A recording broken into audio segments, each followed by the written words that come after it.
வாளால் அறுத்துச் சுடினும் மருத்துவன் பால் மாளாத காதல் நோயாளன் போல் மாயத்தால் மீளா துயர்தரினும் வித்துவ கோட்டம்மா நீயாள உனதருளே பார்ப்பேன் அடியேனே.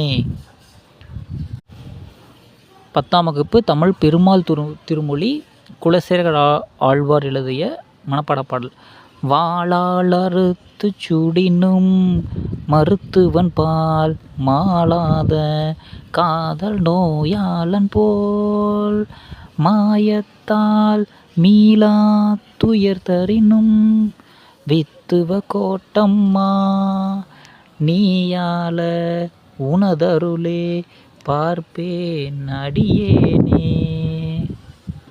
வாளால் அறுத்துச் சுடினும் மருத்துவன் பால் மாளாத காதல் நோயாளன் போல் மாயத்தால் மீளா துயர்தரினும் வித்துவ கோட்டம்மா நீயாள உனதருளே பார்ப்பேன் அடியேனே.